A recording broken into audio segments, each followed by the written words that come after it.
All right, welcome back, everyone. Well, we have the pleasure of hearing from Georgios Piliouras now at the Singapore University of Technology and Design. He'll tell us about some game dynamics results on optimal no-regret learning via clairvoyant multiplicative weights. So, thank you, Raf. Okay. So hi, everybody. Yes. So today we'll be talking more about learning in games, and actually, hopefully, in some sense, it will be a natural continuation of the talk that Sergio was just giving. And as to say, this is a joint work with Ryan Sim and Stathis Koulakis. Ryan is a student and Stathis was a postdoc who's actually just moved to EPFL. Okay, and all right, so this work will be about understanding how to achieve no-regret learning with really strong guarantees in general games. To do that, I think it's useful to start with some intuitive exploration of what no-regret means. So by no-regret, online algorithms will mean an algorithm such that no single action significantly outperforms the algorithm or the dynamic. And this notion of regret is effectively, we look at the history of T time periods, like as Sergio was saying, like maybe the first year or so, and then we look at the total profit that the algorithm achieved, and then we compare that with the total profit of the best fixed action with hindsight. So, and we want, so this difference is exactly what we call regret. And an algorithm is colloquially characterized as no regret if for every possible input sequence, the regret grows sublinearly with time. And based on a classical result, going back to the work of Blackwell, Hanan, we know how to create general algorithms in online settings that guarantee square root of T regret. Okay, and actually this is the best possible guarantee in this online setting. And to make this setting like a little bit more obvious, I'll actually revisit an example that Sergio just told us again in the last talk. So let's say, I'm playing this game against nature. So, I'm every day before I step out of my door, I need to decide whether whether I'll bring with me an umbrella or sunscreen. And the thing is that I don't know the realization of the weather in beforehand. And then if I make the correct choice, then let's say I get a payoff of 1, and otherwise I get a payoff of 0. Okay. So this is my setting. And let's say, suppose that this was the realization of the weather, and then this was the choices made by my algorithm. So we see that I make the correct choice exactly 3 times. So 1, 2, 3, right? So the profit of my algorithm is 3, right? But then if I looked at what would be the profit if I always chose umbrella, then I would see that my profit for choosing an umbrella is 3, right? And then if I always choose sunscreen, my profit would be equal to 1, okay? So in this case, the regret for the specific instantiation of this algorithm is 0, right? Because this is the best, the performance of the best fixed action with hindsight. This is my actual performance of the algorithm. And of course, the algorithm is allowed to make randomized actions. So I could say choose like 50% sunscreen, and like with probability 50%, like take one of the 2 actions, okay? And although this example is actually very trivial, in some sense it also like suffices to provide the lower bound. So for example, if the realization of the weather every day is 50-50%, okay, in expectation, I mean, there's nothing to learn in this kind of setting. Every action in expectation will give you an expected payoff of T over 2, but due to the variance, some action would be roughly order of square root of T better, right? And that's the thing that you cannot really predict or know. And this is the source of the square root of T regret. Okay. So although, okay, this is like a very simple lower bound on the regret, what was again like really surprising is that this lower bound is tight and is guaranteed by very simple algorithms. And arguably one of the most prototypical class of algorithms that guarantee this is this class of follow the regularized linear algorithms. Okay, and these are algorithms that perform this kind of exploitation trade-offs in the online learning. Okay, so here we have an algorithm, and each algorithm every single day the agent needs to choose a mixed strategy. Okay, and the mixed strategy will try to maximize the player's expected payoff minus this some strong convex regularization term. Okay, so and maximizing the cumulative payoff leads to this exploitation, right? So you want to play with high probability actions that have worked well for you, right?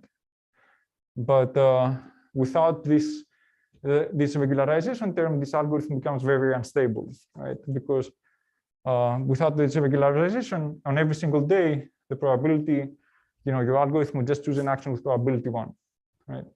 So by adding some sort of like regularization term, you show like the algorithm favors like more mixed strategies and becomes more stable over time. Okay, so here's this, and the state of the algorithm here is this sort of like vector of cumulative payoffs, right? Which in some sense is your memory. It's like so it keeps track. Let's say, suppose I had 2 actions: choose umbrella, or choose sunscreen. So this would say, okay, how much payoff historically have I received so far for choosing umbrella?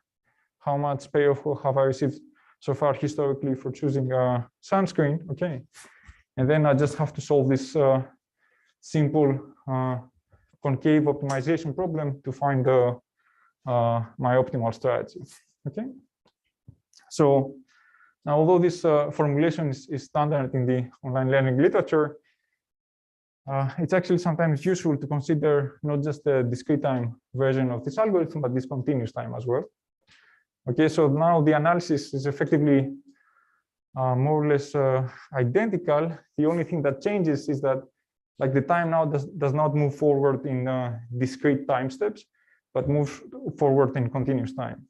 Okay, so now again, I have like a vector of, let's say, 2 outcomes or m outcomes as many as my actions, right? And each of them now keeps track the historical payoff of all of them. For now, the payoff is not a summation, but an integral. Okay, but the decision problem that I'm solving for is exactly the same. Okay, I'm solving for this, like I'm choosing the mixed strategy that tries to maximize this inner product minus this strictly convex regularization term. Okay. Now, within this class of follow the regularized leader dynamics, there is arguably one of the most prototypical, if not the most prototypical member, is the class of the multiplicative weights update algorithm, which is derived by this FTRL dynamics if we use the negative entropy as the regularizer. So this is something that we already saw already yesterday in Panagiotis' talk.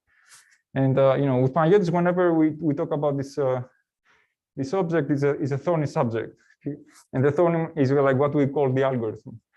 So it's this sort of like this like running joke that if you look at the literature, this algorithm has been rediscovered like at least half a dozen times. It comes up with like many in different literatures in different like scientific communities. So it's also known as aggregating algorithm, hedge, exponential gradient, weight majority, exponential weights, which I think is Panagiotis' favorite, and so on and so forth. Okay, and one important thing that was also like was also explored already is that like there's a connection between that when we move in continuous time, when you look at the integrals in terms of summations, then there's the analog of multiplicative weight updates is this class of ODEs that's known as the replicator dynamics. And then again, the replicator dynamics is a family of dynamics that has been studied extensively within let's say within mathematical biology and evolutionary game theory. Is arguably maybe the main dynamic of this area. Okay, and now like we're going to go a little bit back and forth between these two these two somehow like tools, and actually a lot of our initial goal for like pushing for stronger than square root of t results in terms of regret comes from this like very simple argument that's due to Sylvain Serin all the way back in 2009, that says that like, okay, in the case of replicator dynamics, there's almost like there's literally like a two-line proof that the regret actually in any online setting does not grow with time. So you can actually have like constant regret bounds. Okay, so in some sense, continuous time dynamics are much easier than discrete time. And so here's the again here's the dynamic, right? That's what I've said. Like so, what do we do here is so first we just let's say x a is just the probability of choosing some action a, ua is your utility for choosing that action a, right? And now I'm just dividing this probability x of a and I'm taking to the other side. And the second thing that I'm doing is I'm just integrating both the left and the right hand of this equation. And I think it's easy to see that in the interior of this integral, you have the derivative of ln of x. So the derivative and the integral cancel themselves out, and you get this difference. So the difference between ln of x at time t and at time 0 is equal to this integral. Okay. But then again, what is x of a? It's just my probability of choosing some action, sorry, x of alpha. It's a probability of choosing some action alpha. So it's a number between 0 and 1.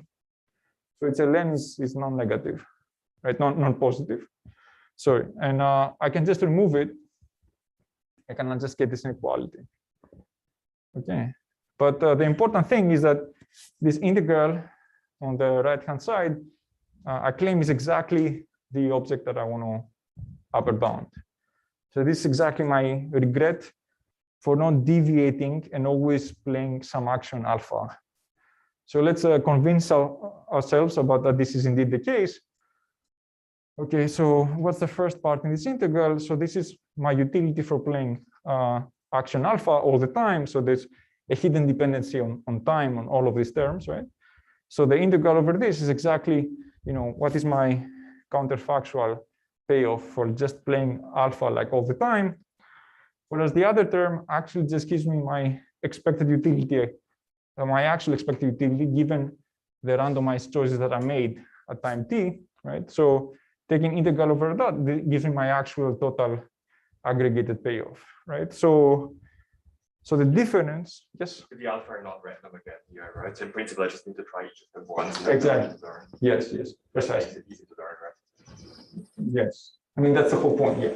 This is so you can do this for any action alpha, right? So your regret for deviating to any fixed action is upper bounded by such a term, right? And hence also for the maximum alphas for the best arm, hence the total regret is upper bounded by something that does not grow with time, right? So of course, I mean, so okay, this is really great. So it's great in two ways. Well, first of all, it's much better, much stronger than what we get in discrete time, right? And the proof is very simple. Okay. Yes. But I mean, discrete time, I can also just try each action once, and then I know what's best, and I'm done. No, because I mean, so remember your payoffs change over time, right? So this is not. So here, I'm just, like everything here depends on time. I'm just not explicitly writing that notation because the notation will become very heavy, right? So this is not like a fixed entry, right? This is not 5, right? So U of A, it's what's my utility, let's say, for playing an umbrella. The first, on an interval 0, 1, right? So this is something that like just, that evolves in some sort of like arbitrary way. But let's say when in the case of continuous time, I need some integrability, right? So that this integral somehow like makes sense. But modulo this, like everything goes through. Okay. All right, great. Thank you for the question. And of course, the problem is that like, let's say in computer science, like we want things that like run in discrete time. So this is like a very nice mathematical proof, but this is not something you can actually directly like implement and build a system based on top of this, right? But so the goal here is to say like, okay, but this maybe define some possible quest. You know, can we design an actual like honest to God algorithm, something that runs in discrete time and achieves constant regret in general games? Okay. And yeah, and in this talk we'll actually show exactly how to do that. Okay, so we'll show actually a variant of this ubiquitous multiplicative weight updates algorithm that indeed managed to achieve constant regret, in fact bounded regret in general games, and not only does that, but managed to do that with fixed step size.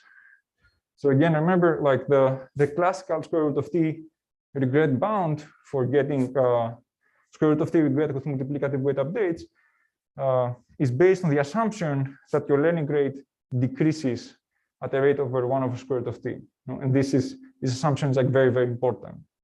So here actually we go against that intuition, and actually we're actually going to define a different algorithm that will learn with large step sizes. And in fact, what is even more surprising is that like large step size is good. So the upper bound that we'll show on the regret actually will decrease linearly with the step size. So somehow like the larger the step size, the more aggressive the players become, like the smaller the regret bound. Okay. All right, so here's the promise. Okay, so now let's try to explore. Okay, I mean, in some sense, this sounds already very, very surprising, like something totally new must be coming into play. And indeed, there is a totally new idea. But the idea is that like that online learning and online learning in games is actually two totally different mathematical objects. So online learning is what is known as an open loop system. Now, you know, Jeff here, you know, control theorist, this is okay, this is my world. So like open loop system means that like, okay, there's input, there's output, and effectively I don't have any control over the input. The input is like coming from the weather, like it's a totally adversarial object. Okay.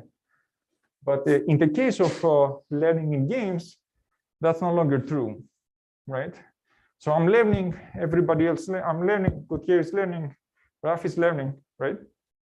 I'm sorry, I'm just a bit confused with the classification. I mean, I can think of very many closed loop algorithms and very many open loop dynamical systems. So I'm a bit confused. So control is all about open loop dynamical systems and continuous time, right? All right. So like maybe let's okay. So let's not get a bit like too tied up in notation. Let me talk about that.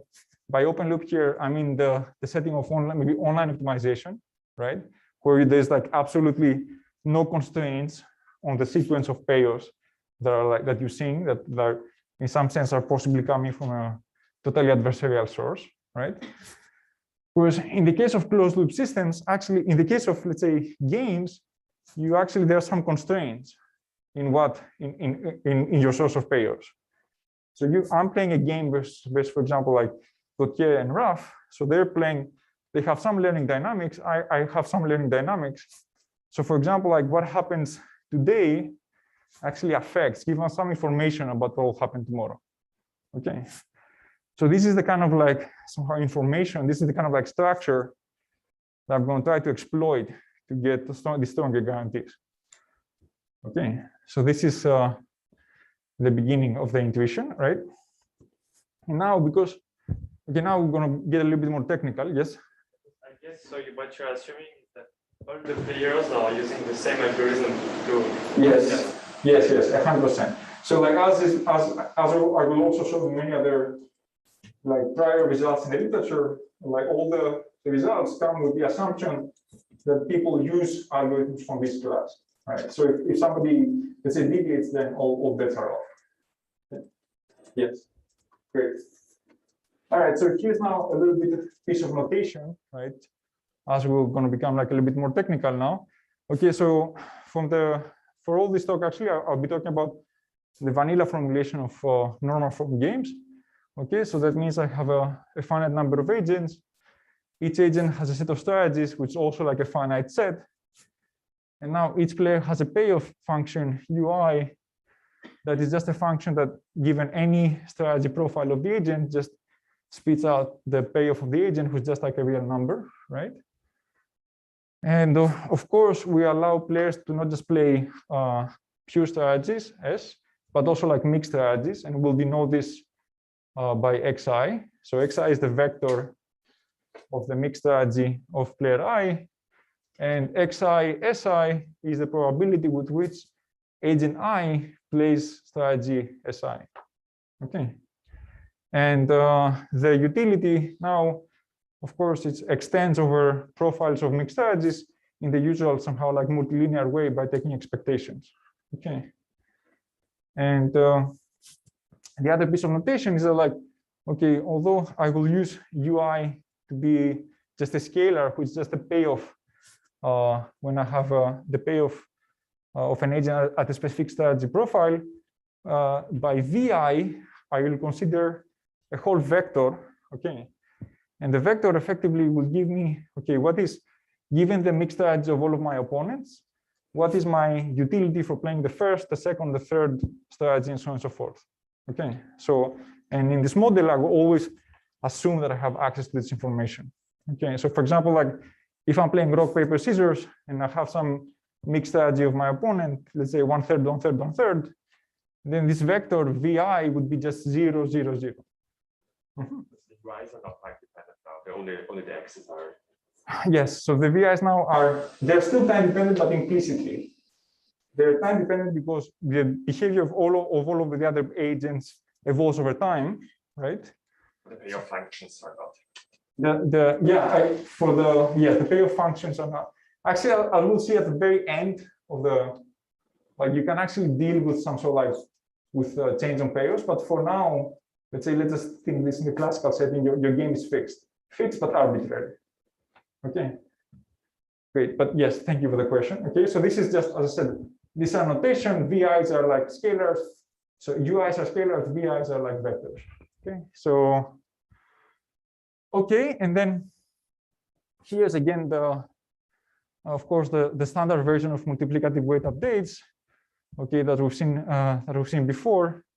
And as I said, like this corresponds to the case of follow the regularized leader, where now each player has a specific, let's say, learning rate at I. Okay, so at I, and the regularizer hi is just like the negative entropy, right? And it's a simple somehow like you just solve for KKT conditions to show indeed that the solution of this the unique solution of this system corresponds to this multiplicative weight updates rule. Okay, but now a dynamic that actually will become important for this talk is a recent tweak on multiplicative weight updates, as known as the optimistic multiplicative weight updates, which introduced by Kostis Kalakis and Yannis Panagias. And in some sense, okay, as you see, like in the update rule, you get something more complicated, okay? But there is an intuitive way of thinking about what optimistic multiplicative weight update does, okay? So effectively, each player just applies the standard multiplicative weight updates dynamic, okay? But in their minds, they preempt like one extra step for all of the other agents, okay? So each agent projects in their mind the other opponent's upcoming behavior in the next time step, okay? And say like, okay, I'm gonna imagine what they'll play tomorrow and I will react to that, okay? But this assumption that they make is that tomorrow, all of the other agents will play exactly as they play today, okay? So in some sense, they use the last observed action as a predictor. And in some sense, the intuition here, again, and then this is somehow like using the fact that the system here is closed, right? So if the learning rate of the agents, of all of the agents, is a really, really small number, then this is like a very reasonable assumption, right? So not players are effectively making a very small change, right? An order of eta change to their mixed strategies, right? So the payoff that I'm getting, the payoff vector, will be very close to what I actually got today. Okay, so I'm going to take advantage of that, right? And I'm going to do it in my mind, and everybody does it simultaneously. Okay, does that make sense? So again, like a very, very reasonable trick. Okay. And amazingly, okay, this is just very, yes. Right. I'm not, from this equation, I'm not sure about the intuition about the last observed action, because it seems that what you add is actually the difference between VXT and VXT. All right, there's another way. Okay, I won't do the, you can always unroll the inductive equation in classical multiplicative weight updates, right? And in this case, the probability of using some action I is going to be proportional to e to the eta to the summation of all of the utilities from time I up to t minus 1 of u I of t, right? All right. So tau up to t minus 1. Okay, so what does optimistic multiplicative weight update does is that like it takes the last utility and computes, and it takes into account twice. So it actually adds this ui of t minus 1. So the last day payoffs are taken into account twice. Okay, and that's exactly what the minus here is coming to fix. Okay, since everything is taken into account twice, so this is like, you know, the utility of the first action at time 1 plus the utility of the second action at time 2 plus 3 times the utility at time 3. Now I have to subtract it this once, sorry, 2 times at time 3. So I have to subtract this one, right? And then I have to add twice ui at 4, right? Okay, makes sense? Oh, okay, okay. Oh my God, yes, okay. Wow, this is a first. Okay, all right, so, but hopefully now that makes sense, right? Great, so like somehow you give a little bit extra boost on the very last piece of evidence, and somehow it makes sense. It gives you a little bit of recency bias, right, to the payoffs. Okay. All right, so like now the thing that's like really surprising, and it's like totally non-trivial to see, is that, okay, in this optimistic somehow tweak allows for much stronger regret guarantees in general games. Okay, so as we said, like the assumption, if I'm gonna, you know, can be described as the state of the system tomorrow will be identical to the state today. Okay, resulting in this slight recency bias. Okay. And of course, the optimistic assumption can be applied for all different kind of FTRL dynamics. But the main thing that we'll be focusing on is multiplicative weight updates. Okay, and as I said, optimistic multiplicative weight updates is just a standard multiplicative weight updates with a pair of contributions of the last period counted twice. And here's like 2 seminal results in this area. Yes. So you're talking about regret bounds in games. Yes. Does that mean that? Yeah. So what does it achieve no regret in the standard? Yes, it also achieves no regret. So it does not exactly. I mean, it also like achieves good regret guarantees in the online setting as well. Okay. But I would say that the thing that's part setting, then that means you are in a constant outcome setting, right? No, not constant outcome, in the online learning setting. Yeah. So in the setting where like you don't. But like here, there is. I mean, if there's no opponents, there will be no change over time, right? No, what I'm saying, like, but I mean, there's no opponent. There is. So there are 2 different settings. In the online learning setting, your pair vector comes from the environment. There's no control whatsoever. Okay. In the setting of a game, every pair of vector that you see is expectation of payoff. It's much more restrictive, right? Correct. Yes. Okay. So what I'm saying is that like these kind of algorithms, they actually provide like sublinear regret guarantees for the online learning setting. Okay. But the thing that they're particularly strong at is that they're able to break this. This first result was the first algorithm to actually break the square root of t regret bound and get like little low of square root of t regret using which actually showed regret of t to the 1/4. Okay, in general games, and then actually Costis and co-authors like showed an exponential improvement over this t to the 1/4 bound, and now the current best regret bound that we get is log to the 4th power. Okay, and again, this is in general games, and somehow like the real gain here, this is exactly the same algorithm. The slight different tweak is it is the choice of the decreasing step size, like a careful adaptation of how the step size decreases, and a very careful like accounting of the errors, like allowed for this like exponential improvement over regret in general games. Okay, but now actually we want to go even stronger, right? We actually want to go like we want to remove the dependence on time altogether. Okay, so and actually there's a very interesting question which was somehow in some sense it doesn't even feel like a constraint that we should be using vanishing step size. It feels somehow like very, very natural, right? So actually all of the previous state-of-the-art methods in terms of like proving like really good regret guarantees, they exploited the ability of like fine-tuning your regret, your step size. And in some senses, like it makes a lot of sense to use a decreasing step size. Well, first of all, it makes sense historically. All the results that we know in online learning like it's necessary to use the decreasing step size, but also for the reasons we just saw at the beginning of the slide or the beginning of the talk, right? So if you take a decreasing step size, then in the limit, the algorithm looks like an ODE. So it's easier to control errors. And actually the system becomes more predictable and stable, right? If people like move like very, very slowly, then somehow like, yeah, maybe an algorithm looks more like an ODE. Okay, so maybe it's less surprising that we can get good regret guarantees. Okay. But actually there's also like a reason for trying to move away from decreasing step sizes, right?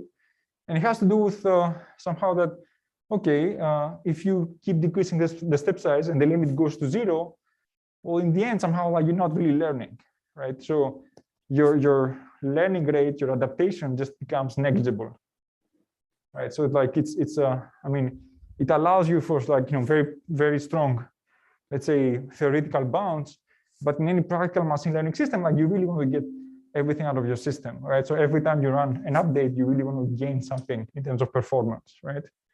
So how do we do that? How do we get around this issue, right?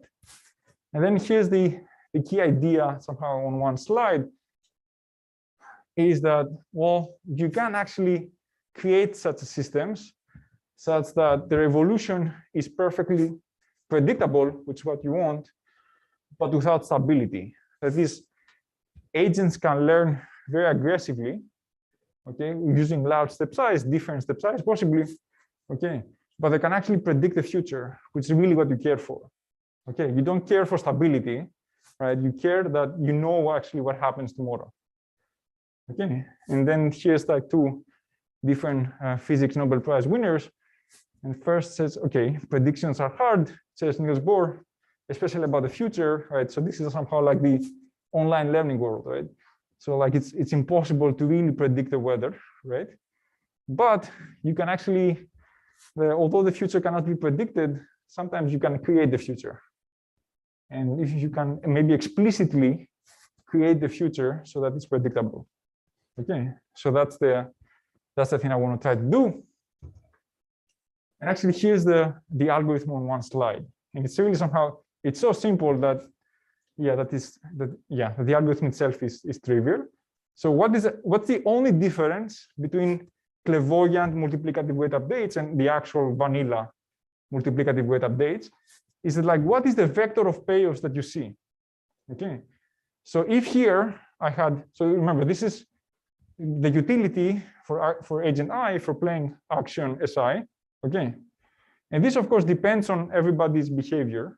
Okay, but now I'm saying like you're at time t, look at everybody's behavior at time t+1 in the future, and then plug in those payoffs. Okay, now I'm saying like, okay, so if this goes from t to t+1, then you go from the multiplicative weight updates to the clairvoyant multiplicative weight updates algorithm. Okay, and as I said, like this is the important thing here. And somehow like the non-standard thing at least in this type of literature, is that the time t+1 appears on both sides of the equation. So typically, this is just something that on the left-hand side, and then these are all of the things that we already have seen in the past. But this is actually a fixed point equation. It says find some vector of mixed strategy profiles that actually satisfies this equation. Okay, all right. So that's the formula. Okay. So yeah, and as I said, like the observation here is that, like, in some sense, we're taking this idea of optimism and we're applying steroids on it. Yes. So just to be clear, in order to calculate this, Well, I'll get there. Yes. I'll get there. Yes. Right. Of course, this is we're going to be it's all going to be about calculation. But right now, let's just build intuition. Yes.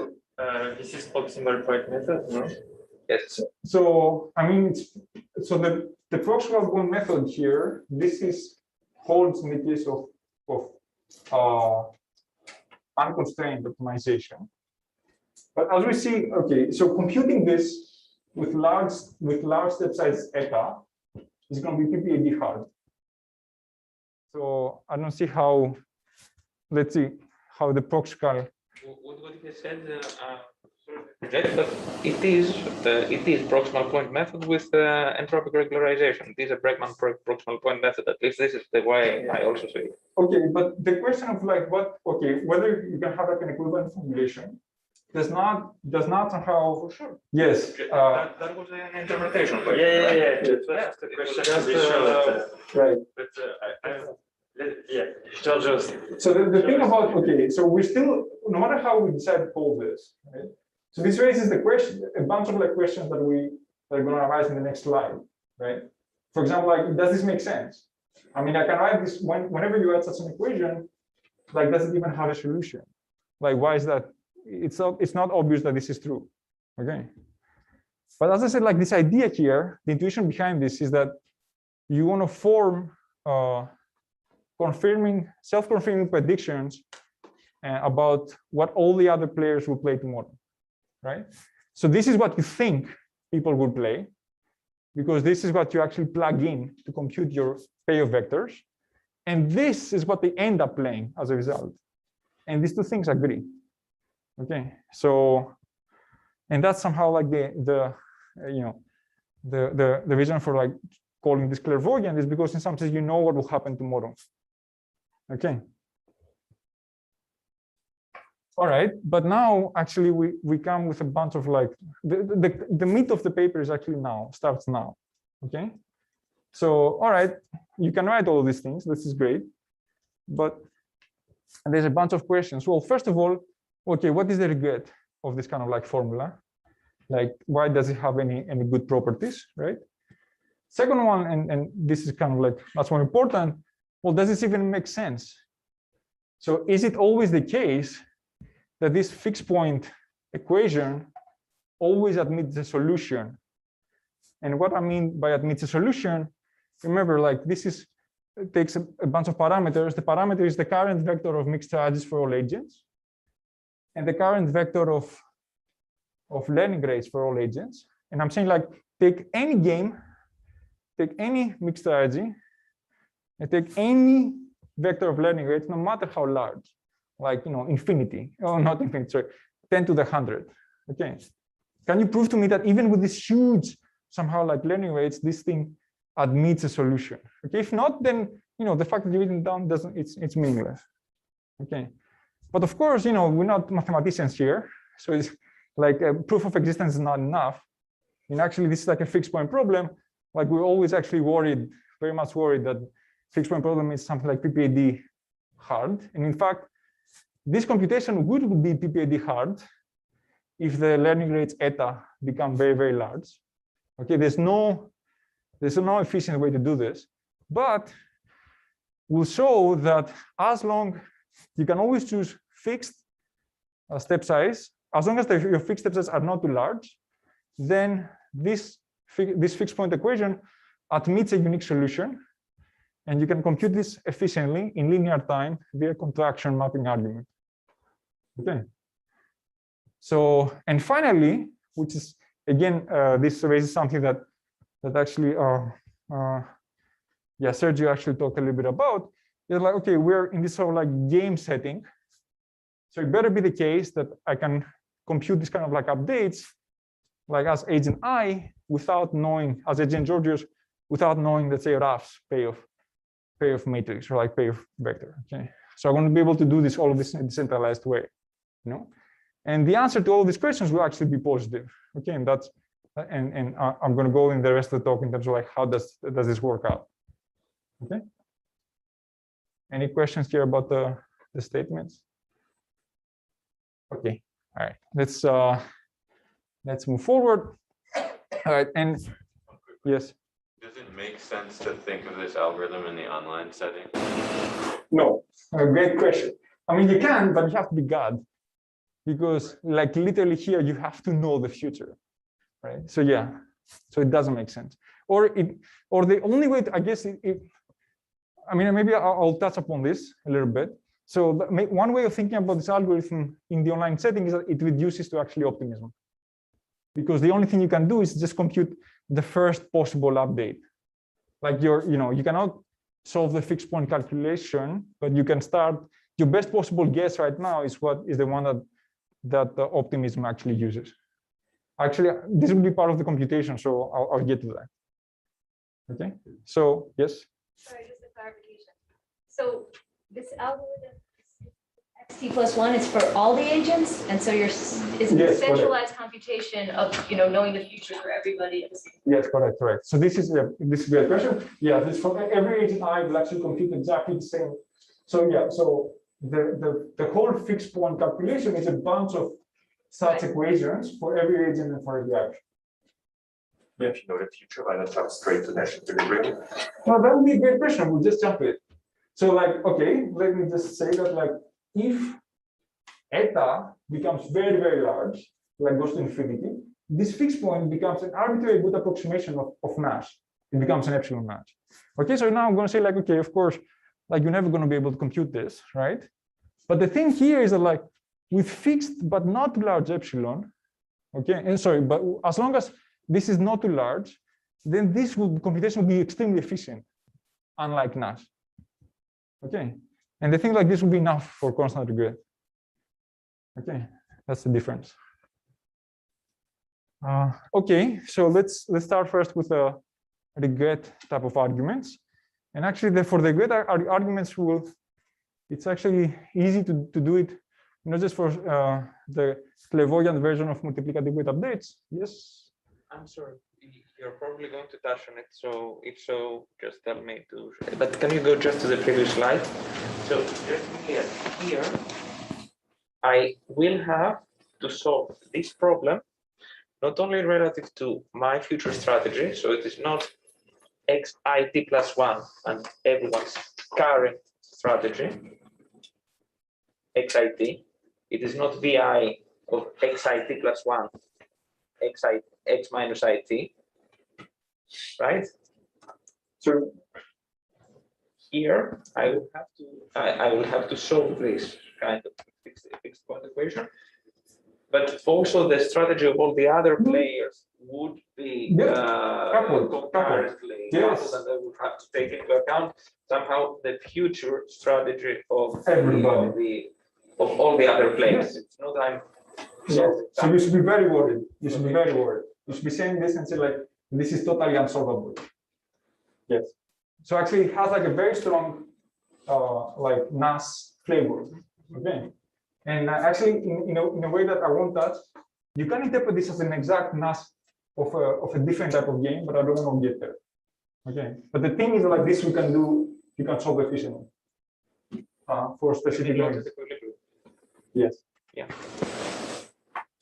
Okay, let's move forward. Okay, so as I said, like actually, like I feel a little bit, like large, like like I'll just do the proof for regret for not just for clairvoyant multiplicative weight updates, but for all FTL dynamics.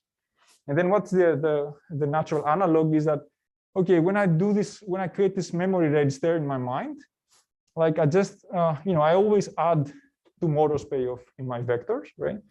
So I see the future, and then I just solve the standard like Argmax problem, but now, I have a choice of my regularizer, okay? And the claim here is that you can actually have a universal upper bound on regret for all regularizers and step sizes, okay? And the proof, and here's the upper bound on the regret. So it's actually the range for each agent I have my regularizer, it's the range of the values of the regularizer divided by the step size. Okay, and now here's where I said that the larger the step size, the smaller this number, but this number is a constant. Okay, for example, if I have multiplicative weight updates, whose the regularizer is the entropy, right? So the max entropy is log of the number of actions. The minimum of the entropy is 0. So it's actually log of the number of actions over eta. Okay. Okay, so what's the proof sketch here behind this proof? Is it like, okay, I know the future. Things is very easy when you know the future. So if all players are clairvoyant, then effectively follow the regularized leader is a be the leader algorithm. So be the leader algorithm is like when you actually can see one step look ahead. Okay. And there's actually well-known straightforward induction arguments to show that if you can know the future, then your regret is not negative for this be the leader kind of algorithms. The only difference here in the case of clairvoyant FTRL is that like you have an extra period corresponding to the regularizer cost that you're optimizing over that you don't really care for. Okay, but that's okay. Like this is, you can take it on the other side of this regret computation, and this is what that contributes to this constant term. Okay, so effectively this is the proof. Yes. And what are the periods regularized? Sorry. What did the error come from? The period regularizer cost, and what is this? So this, right? So this is, so remember, every player has a, let's say, strictly convex regularizer. So for example, this could be the negative entropy, right? And then this regularizer is a function over the space of mixed triads of an agent. So this has some maximum and minimum value. Yeah, but if you drive it to 0. Yes, exactly. And if eta goes large, then you can drive this to 0. Okay. Okay. Yes. What's the bound on eta? Because you said that cannot be too large. Yes. Okay. Good. We're getting there. Okay. So but they're jumping ahead and says the following. So okay, this sounds a little bit too good to be true, because I can set eta to be 10 to the million. Okay. And now I'm making you an amazingly good guarantee. I'm saying your regret, total regret for all time, including your total regret on the very first play, can be arbitrarily small. But you have a name for something that's a product of mixed strategies and has like very, very small regret. It's an approximate Nash equilibrium. Okay. So indeed, if eta becomes very small, very, very large, what you're computing on the very first day is an approximate Nash. So the computation will become PPAD hard, but I'll go around this. Okay. So, all right. So going to the real question. Okay. Well, actually, you should have another question. That's a pre-question to this. It's like, why do I even have a solution? Okay.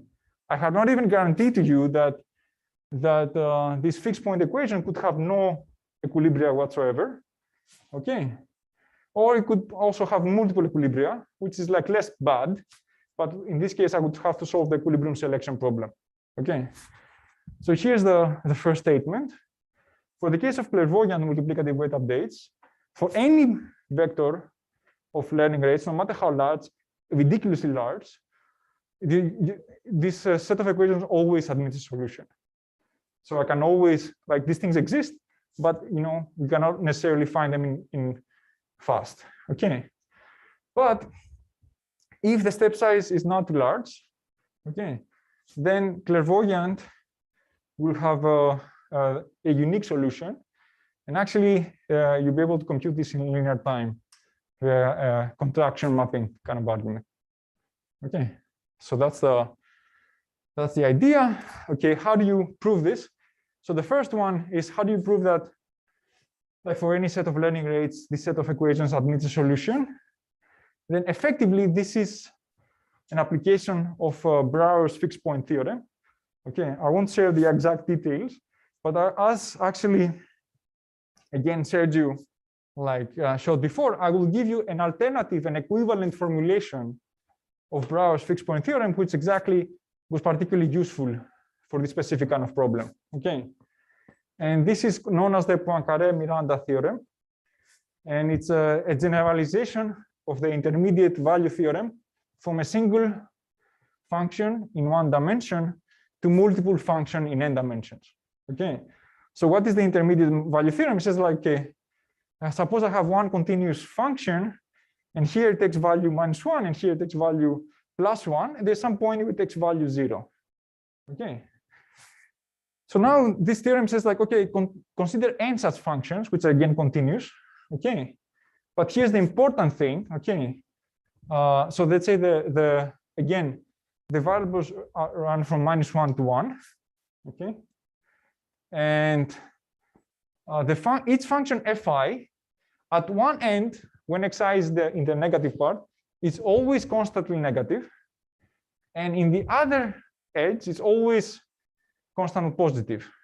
Okay. Then if that's true, then there is a point in this n-dimensional now hypercube where all functions now simultaneously become 0. Okay, this is like a very non-trivial thing that this is actually true. Okay, and I'm claiming it's also like, it's non-trivial because it's, as I said, formally equivalent to Brouwer's fixed point theorem. Okay, but I mean, and then effectively the proof is a careful application of this theorem. What does constantly negative or constantly positive mean? Oh yeah, so that means like anywhere for when set, it means the following. So like fi -1 x -1 is always less than 0, right? So okay, so its sign is fixed. Yes, for all. Yes, and then for all this. Okay. It's Thank you. Okay. Clear. Right, great. Thank you. All right. So okay. So and then, but as I said, like, so it's a fixed point theorem effectively. So you would have many fixed points. Number one. Number two, as I said, it's actually formally equivalent and it's PPAD hardness. So you need a totally different proof to get efficient computation. Okay, and here's the idea. The idea here is like I'm going to define the following map. So the map is effectively computes the update rule of multiplicative weight updates, but now it takes as an input, like a vector of payoffs, UI, right? And I'm going to use a Banach fixed point theorem to prove that this map as a function on the space of mixed strategy profiles is a contraction. Okay, so what this means, okay, let me say what this means. So this is a function that expects in a profile of mixed strategies for all agents. If I have a profile of mixed strategies for all agents, I can compute these utilities by looking at like what happens in the space. Okay, but now I'm saying like, okay, and then this function spits out another vector of mixed strategies. Okay, now I'm saying like this function on the space of products of mixed strategies is a contraction. Okay, if you prove this, then you're done, because you know, you have clear trivially uniqueness of the equilibrium, but also efficient computation. Okay, so and here's like maybe at this point I can finally answer Gautier's question: how large can the step size be? Right, and then okay, don't like okay. So for some notion of, I mean, the details are not so important. So for this notion of specific notion of a metric, like you need this product of eta. So eta is the step size of the algorithm. V is the payoff range. So the payoff range is from 0 to V. So think of V equal to 1 if you normalize payoffs, okay, to be in the 0 1 way. And then n minus 1 is the number of agents. Okay, now I'm saying like, is this product is strictly less than 1? Okay, then you have the contraction map. So that's what you want. You want reformulating. The steps as eta cannot be too large. It has to be smaller than this constant. But then I can just plug this constant in my generic bound and get this total bound on the total regret.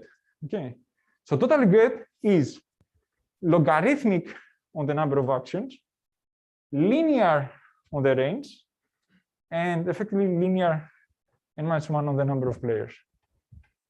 Okay, that's it. That's the actual like total regret bound. Okay, and then there's the question. The very last question is like, okay, I've showed existence, uniqueness, and efficient computation, but okay, in my proof, like, can I compute this without me knowing Rao's payloads? Okay, and because yeah, and indeed you can do this. Okay, you can do this as follows. Yes. Did you show efficient computation? Was that something? Oh yeah. So because this is a contraction map, Okay. the distance like contracts exponentially fast. Right? Right. Yeah. Right. So okay. So here's. All right. So how do we compute this thing in practice somehow in a game theoretic world? Okay. So each players now will start with an estimate of what they should play at the next time period. Okay. And let's say the initial estimate is like, okay, maybe I should play what I actually played in the last time period. Okay, so this is like somehow a stationarity kind of assumption. But now I'm going to plug this hypothesis to compute my vectors of payloads. And this will give me a new guesstimate about what I should play actually tomorrow. And here's what I said, like what optimism does, it stops here. It says, I'm happy. Okay, I did this 1 day look ahead. I'm happy, I'm going to plug this in. Okay, but now I'm saying like, no. Broadcast these results. Okay, let's say put it on a blockchain so that everybody can see. Right now, everybody can see. If the system has stabilized. If that, we're happy. Plug it in and done. If not, do another update. Okay. But the important thing here is that this update rule, like I need to know nothing. I don't need to know your step size. I don't need to know. I mean, my update only depends on myself. Okay. On nobody else. Yes. How can you initialize it with the strategy from previous route? Because if you initialize it, so you say, so I have to plug something in here. Actually, I can plug anything because the map is a contraction map. Whatever I plug in, you have to converge to the unique fixed point of this map by the contraction proof. What I'm saying is that, like, okay, like a reasonable thing to do just to keep the analogy with optimism is to plug in what people played in the last period. Okay. And then what I want to say is like optimism effectively does exactly this. Okay. To compute what is the next strategy I should play. So it preempts this behavior exactly once, and then it just spits out this behavior. Okay, so that's that. All right. So that's what I'm saying here. Okay. And okay. And the main thing I want to say is like, okay, let's okay, this is like a nice proof. What about the proof of the padding comes into the experiments? Okay. Yes. Sorry. So just to test understanding. So what you're basically saying here is everyone plays multiplicative ways fictitiously, like without actually committing to the strategy. We just all simulate for some number of rounds, and then we finally commit to that. Yes, exactly. That's exactly what I'm saying. Yes. But sorry, actually, I think I'm coming ahead of your question because you also. That's fine. Okay. So I just want to be clear about the computational overhead of this. So if I were running, let's say vanilla multiplicative weight, in order to do my update, I just need some oracle to give me the mixed payoff vector. Right. So one oracle call, one update. Okay. So here, I'm starting with the initialization. So that's one oracle call.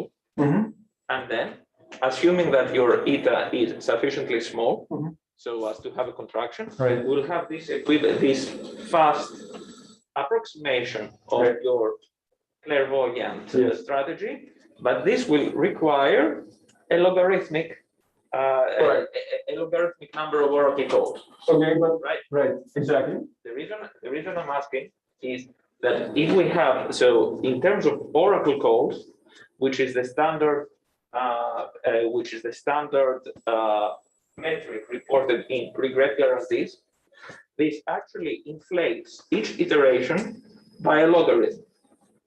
And my worry is that when we aggregate all these logarithms, we will end up with a number of oracle calls, which is logarithmic in the horizon. Okay. So even though in terms of iterations, I can understand that your result gives you it gives you constant regret in terms of iterations played. If we compare apples to apples and we compare oracle calls, I fail to see how this process will not give you regret, which is logarithmic in the number of oracle calls. Correct. So my answer to this is the following: is that okay? So we I agree. So this is a call. This is, I guess, we got accounting here in regret in terms of like one such fixed point computation. Okay. But due to the as we saw in the simulations here, we won't have any like somehow like, let's say we're going to use like 64 bits or of accuracy, let's say for this probability distribution. So actually you can compute an actual like constant upper bound on how many iterations you want on each such loop, such that you actually compute like an approximation of the fixed point up to computer accuracy of the fixed point calculation. Okay. And then like this, okay, we'll create like a trace of errors, okay, that can increase, but both iteration complexity will be very, very low in practice, and the practical regret will be extremely low. And that is what I want to show in experiment. Okay. So I agree with your points. Okay. But let's put apples to apples actually. Like I'm going to put apples to apples comparison here in terms of in the next slide. Okay. So here I have multiplicative weight updates, the vanilla formulation with 1 over square root of t decreasing step size. Okay. And here's like how the regret grows with time. Okay. This is the previous state of the art, the paper by Costis et al., right, where gives us the polar logarithmic regret. Okay. And here is the actual regret bound for clairvoyant. Okay. And see, like here's the actual, here's the actual experimental performance. Here's the actual theoretical bound. Right? And here, and here I'm going to say like the solid line is the mean, and then the actual like the rest is the range, where the range taken over random initializations of the game. Okay. And this is not a toy game. So this is a game that has, like say four players, 10 strategies. So this is somehow like has 10,000 strategy profiles. Yes. So when you solve the inner problem, the clairvoyant problem, yes. So you're not able to solve it exactly. Correct. So do you take this into account? And like, do you have to solve it better and better way as the number of iterations increases? Okay, that's a good question. Okay, so I have two answers to this. So when you apply, let's say, when you apply the standard multiplicative weight updates, right, and you just compute a fraction, like just make you just divide this, numerator and denominator, you do like a small error, right? So you compute the actual like fraction up to computer accuracy, right? So I want to say like, where's the analysis of like of how you keep track of that error in the classical multiplicative weight updates? Okay. Okay, why not? So, but what I'm saying is like this is the same. It's the same type of error, right? So there's a unique answer, right? To have computer accuracy. Yes, I'm computing it exactly. Okay. I'm computing up to computer accuracy. Okay. Yes. Is there a trade-off here between if you have a smaller step size, you're going to get lower contraction mapping constant, but you're going to not achieve as much of a regret bound? What is that trade-off exactly? And how does that relate to convergence time? Because you have to solve this fixed point problem. True. So I mean, but for practical purposes, as long as your regret, as long as you have a contraction, like you are going to have a. I mean, it's going to be a different constant in the rate of exponential decrease. So as we say, like, so let me just show you the experiments here to get a sense of how that indeed the number of calls to multiplicative beta bits is actually in practice not all that large. Yes. But I guess the one issue is that you need to extend information to the agents, right? No, but the only information is that you need to communicate it. Exactly. That's what I'm talking about. While the other algorithms do not need that. So, sorry? While other algorithms, I mean, optimistic, Correct. Okay, so that's a valid trade-off. Okay, indeed. So you have to have a way of broadcasting this information. But as I said, like even from a very practical perspective, you can do this without any trusted center, right? So let's say, as we say, like there are blockchains, you can post the information out there. You don't have to trust anyone, and this is publicly accessible, like to all other agents, right?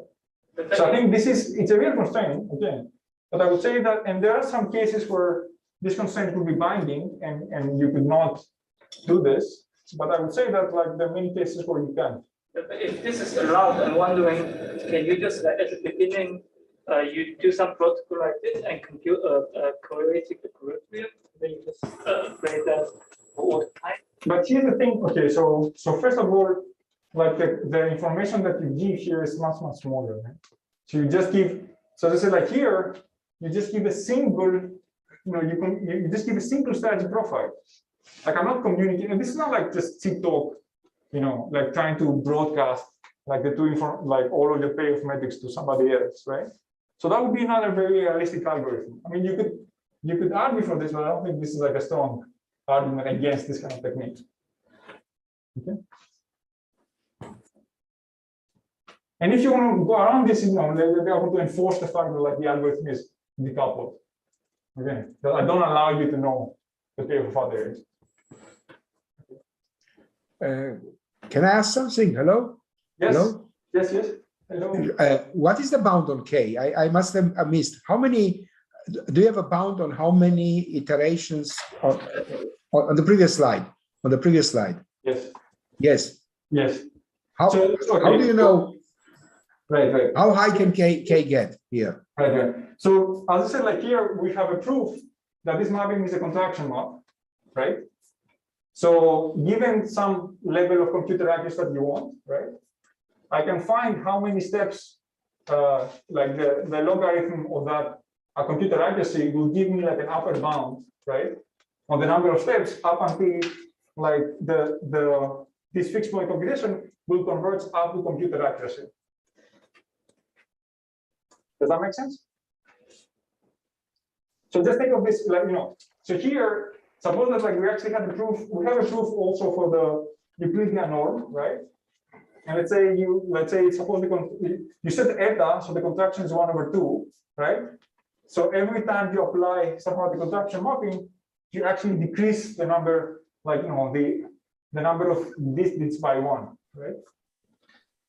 So this will give like an upper bound on the number of iterations up until you're guaranteed to compute an approximate equilibrium up to the desired accuracy of your algorithm. Yeah, I understand that, but my issue is that in some sense, each broadcast like that is like a hidden period of play. Now, it's true it's not a play, it's a virtual play, but when you are counting convergence and you're asking how long it takes to get something, you should really start adding all the Ks, the K sub T, which are the number of sub periods you are using for every T, and that is the effective number of periods that are needed to get whatever precision you want. Okay, but as I said, like let's see. It's true that you are not playing the game. I mean, you are doing it, but in terms of computation or whatever other ways of doing it, it's you are essentially it's one period. Yeah, sorry. Right. So as I said, like my argument here is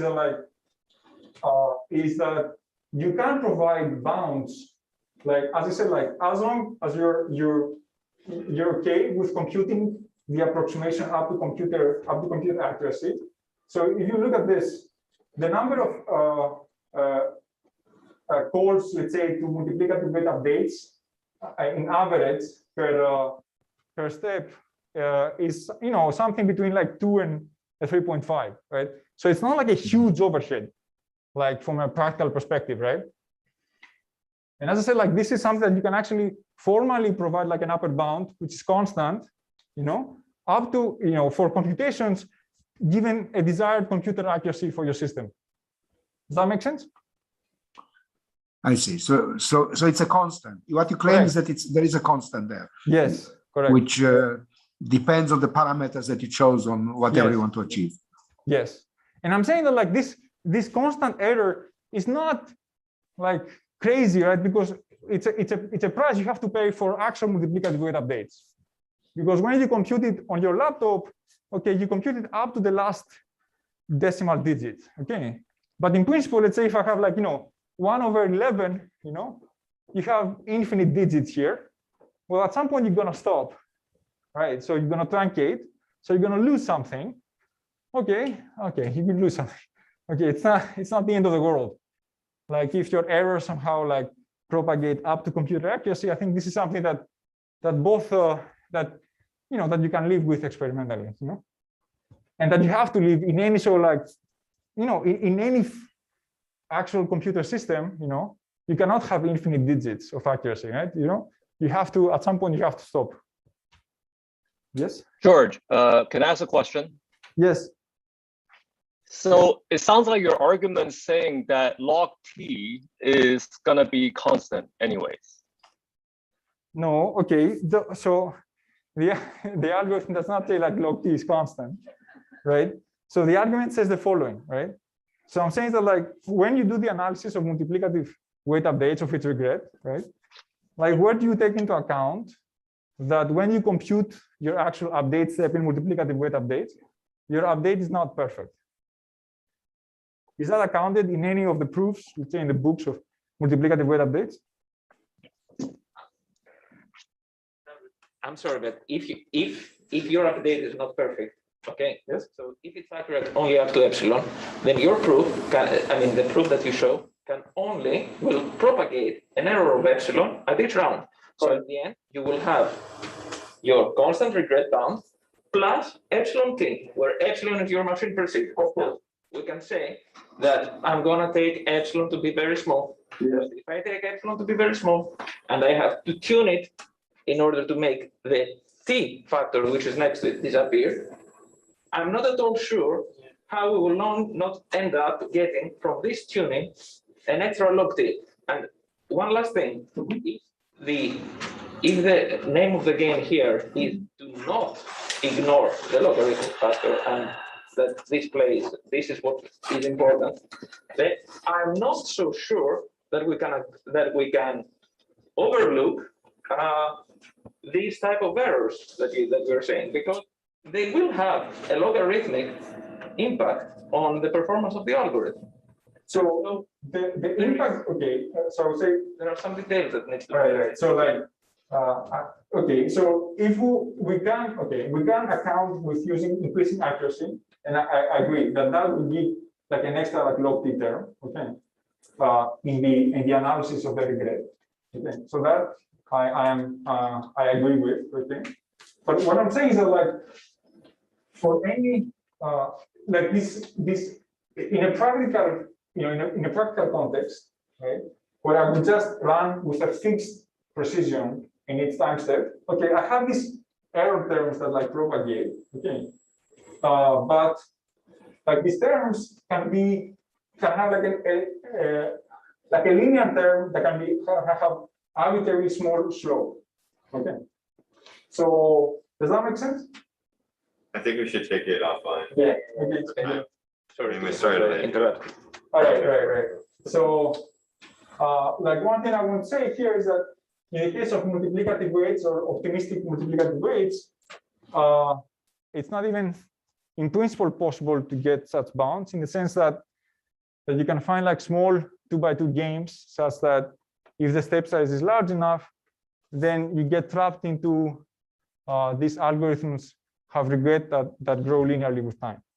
Okay, and this has to do with like bifurcation effects. So the dynamics can get trapped in specific limit cycles that lead to such bad regret performance. So in some sense, if you want to try to run like learning with very large step sizes, you really have to do something like more intricate in terms of like fixed point calculations. And yes. Because the number of steps in the inner loop was very small, have you tried to compare with optimistic methods with like constant step size? Yes. So that's the thing. Is like, so this is exactly the type of game where optimistic method with constant step size would lead to large linear regret. You have linear regret? Yes. Okay. Yes. Just for the data on the last page, like last slide, you have you increasing the step size and the average pulse go down.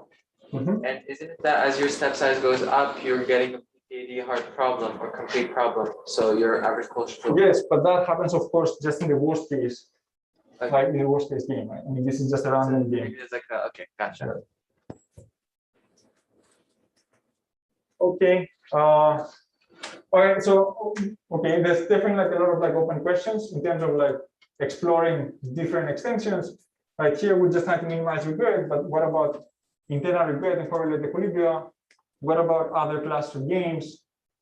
And then, of course, like the fact that we're minimizing regret does not necessarily mean that we understand the limit behavior of these dynamics.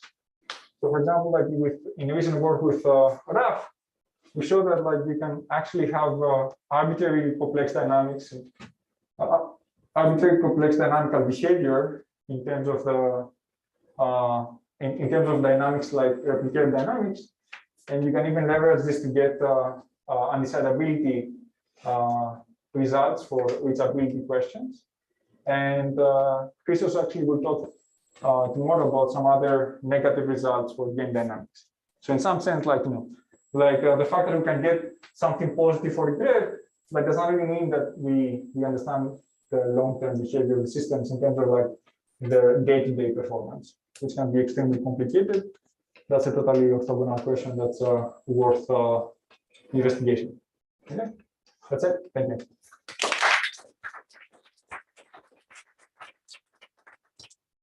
Okay, I think we've assailed Georgios with questions already, but maybe we could take one or two more. Yes. Thanks, Georgios. So it's one thing to find that everyone's playing replicator dynamics, but this is also taking a agreed protocol. So even if everyone sees the announcements, there's still some faith in that we're faithfully reporting. And one can, if I know that we're in a competitive situation, then I can manipulate my announcements perhaps to my favor. Correct. So like, I mean, there is the question of like, I didn't make any sort of like guarantees that like this profile of algorithms is in some sense an equilibrium on the space of all algorithms. I think that there's no way that I see that to argue that. But there is something that you could, there is one type of attack that you can actually preempt. So for example, like if you say like, look, we're going to play this recursive broadcasting game, and then once I see somehow like that the last two periods are the same, then I'm forcing you to play the game. You can actually, I force you to play this strategy and not something else. This is something you can enforce via a smart contract, for example. We say like, if I see that you deviate to something else, I force you to play like a huge penalty. And then in some sense that could become like an as equilibrium. Okay. And second question is, one can think about going the other way for continuous time replicator dynamics. So here you gave clairvoyance to the discrete time case. what if in continuous replicator dynamics, you had the opposite and say the payoffs were lagged, delayed? Would it lose its finite regret property? So now it's not clairvoyant, it's the opposite. It's just, it's a step behind. Right. So yeah, I mean, I think when you go to continuous time, you have for example, I wouldn't even know how to address the issue of computability, right? So here, I actually, I went through quite a bit of pain to provide like an algorithm for computing this, like up to some accuracy, right? So how do you do that actually with an actual like vector field? I think that's a different set of questions, maybe even a different class of like fixed points. So you have to look into this. It's such. So for example, so the fact that, for example, like this fixed point computation like even has a solution, it's very specific to multiplicative weight updates. If you use another FTL, that actually doesn't necessarily apply. So every such variant needs special attention. Okay.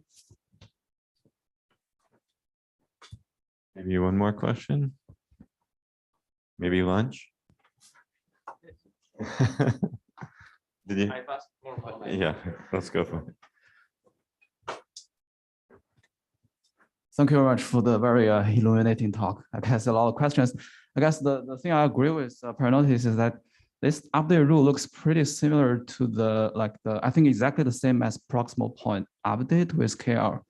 And also you mentioned like the Clairvoyant, you also have a version for the regress leader. Do you know that, let's say if you plug in L2 instead of KR, or does any of the insights here, for example, can we get an efficient algorithm for like the L2? Can we get like the better regret for the proximal point type of analysis? So the thing is like L2, right? Or is that specifically to this multiplicative weight update? So the existence of the solutions, all the arguments that we've shown, are very specific for multiplicative weight updates, and you actually need the steepness of the regularizer. Okay. So like without the steepness, actually many of these results, like even the existence results will actually not hold. I see. So meaning that if we change the regularizer to another thick regularizer, maybe we should still be able to get the constant regret here. Yes. Okay. But as I said, L2 doesn't work. It's a case requires special attention in terms of each of the set of questions that we have explored here, right? Yes. Got it. Thank you so much. Mm-hmm.